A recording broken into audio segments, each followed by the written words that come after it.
Bill, you've always been, I think, basically an optimist, and I would describe myself similarly that, at the end of the day, the trend lines for things like life expectancy and mortality, and they're all going in the right direction. But I think it's fair to say that over the last few years, some of them have plateaued. Extreme poverty, maternal mortality. Is some of your urgency in accelerating the spending because you're worried that some of these trends are not moving in the right direction? Well, if you look at the 25-year time period, the Gates Foundation gets started in 2000 and becomes the world's biggest then, and we go from spending $1 billion a year to now we're almost at $9 billion. That's the fastest rate of improvement ever in history of reducing childhood death, HIV deaths. You're right that the pandemic and the fiscal situation in Africa, the debts there, meant that the last 4 or 5 years have not been as good. If the world remains generous, which is at risk, I think the next 20 years we can make even more progress. Asia's distinguished itself, and so as those poverty numbers have gone down, you're left with the challenge mostly in Africa.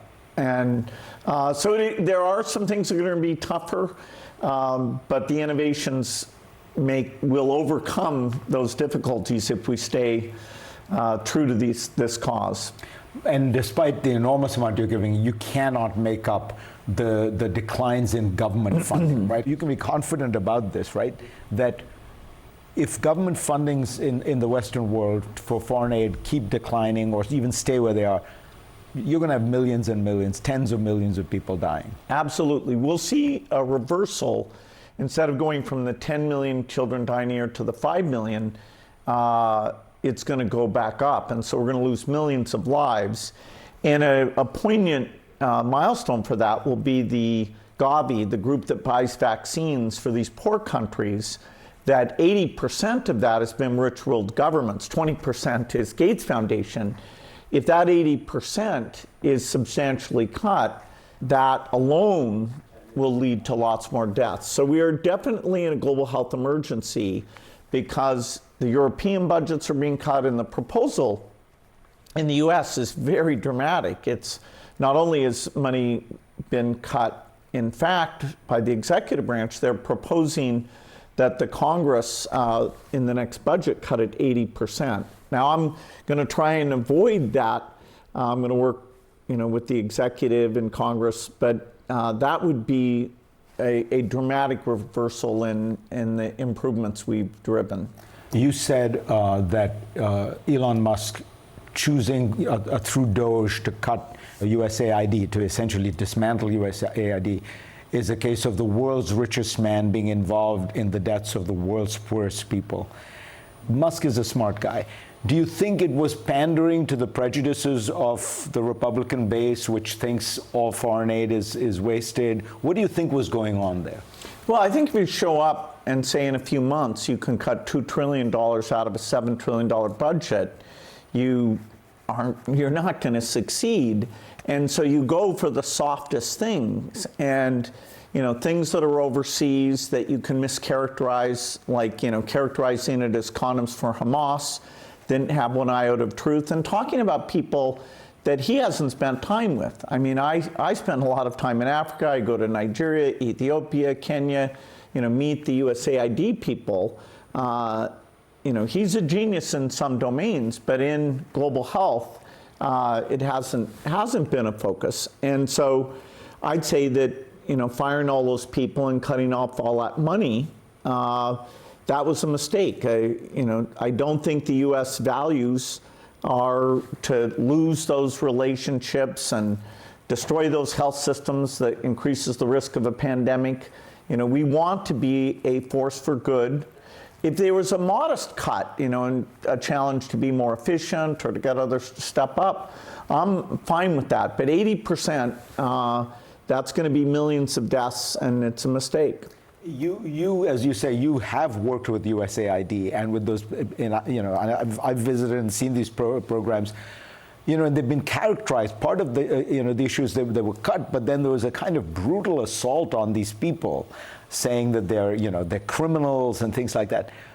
What is your assessment of the people who were working on PEPFAR and things like that?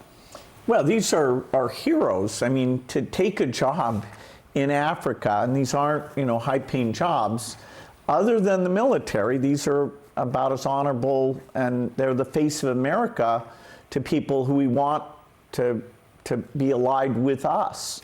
And we want their health systems to be, tracking potential pandemics. So,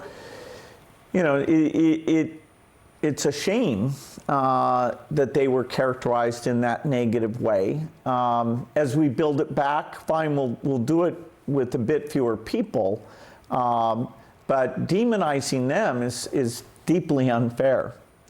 When you thought about doing this, spending down the entire foundation fortune, is it part of your concern that the world is changing so much, especially with AI, that you just don't know what a foundation 40 years from now should do, and you'd rather, you are living in the world now with the problems it faces now. Why not spend the money on it now? Yeah, I created the Gates Foundation and its partnerships, and I'm very proud of that. And I feel like I'll get to be hands-on for part of that 20 years, hopefully all of it. But the culture of the institution is very strong. So I know that it'll take these dollars and have very high impact.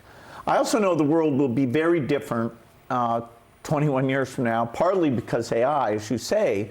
And so I count on the people who are rich then will take whatever the infectious disease, malnutrition agenda that we haven't achieved in the 20 years, because we will end polio, we'll get rid of a lot of other diseases, that they'll take it up, knowing the geopolitics and the AI of that time. So I don't want a legacy. I'm not trying to be remembered. That's not important to me.